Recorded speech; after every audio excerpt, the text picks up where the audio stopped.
नमस्कार, स्वागत है आप सभी का advocate chamber for legal help में और मैं हूँ राजीव। हमारा उद्देश्य है कानून की हर जानकारी आप तक पहुँचाना। क्या आप जानते हैं दहेज लेने देने या इसके लेन देन में सहयोग करने पर 5 वर्ष की कैद और 15,000 रुपए के जुर्माने का प्रावधान है।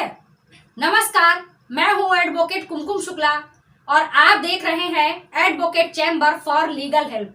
जैसा कि आप सभी जानते हैं, दहेज के लिए उत्पीड़न करने पर भारतीय दंड संहिता की धारा 498A जो कि पति और उसके रिश्तेदारों द्वारा संपत्ति अथवा कीमती वस्तु के लिए अवैधानिक मांग के मामले से संबंधित है। इसके अंतर्गत 3 साल की कैद और जुर्माना दोनों हो सकते हैं। लेकिन क्या आप जानते हैं कि पत्नी को उसका स्त्री धन सौंपने से मना करने पर आईपीसी की धारा 406 के अंतर्गत लड़की के पति और ससुराल वालों के लिए 3 साल की कैद अथवा जुर्माना या दोनों हो सकते हैं।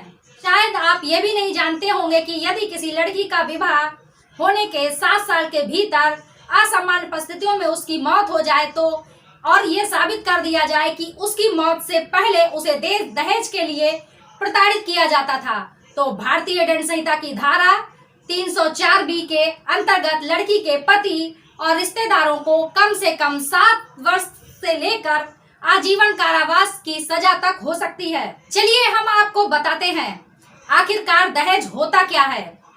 दहेज निषेध अधिनियम 1961 की धारा 2 को दहेज निषेध अधिनियम संशोधन अधिनियम 1984 और 1986 के तौर पर संशोधित किया गया, जिसमें दहेज को निम्न प्रकार से परिभाषित किया गया है।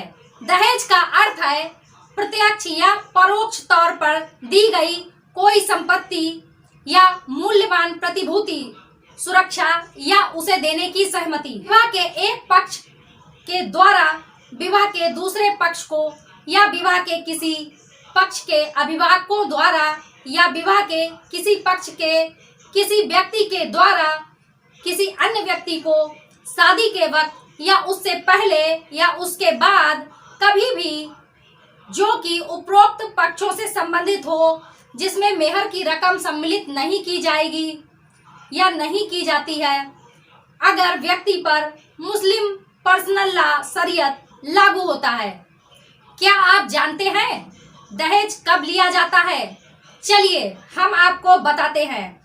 दहेज से संबंधित 3 स्थितियां हैं: विवाह से पूर्व, विवाह के अवसर पर या विवाह के बाद।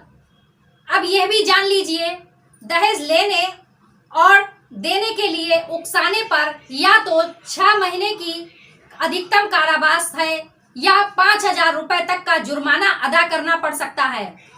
वधू के माता पिता या अभिभावकों से प्रत्यक्ष या परोक्ष रूप से दहेज की मांग करने पर भी यही सजा दी जाती है। बाद में संशोधन अधिनियम के द्वारा इन सजाओं को भी बढ़ाकर न्यूनतम 6 महीने और अधिकतम 10 साल की कैद की सजा तय कर दी गई है।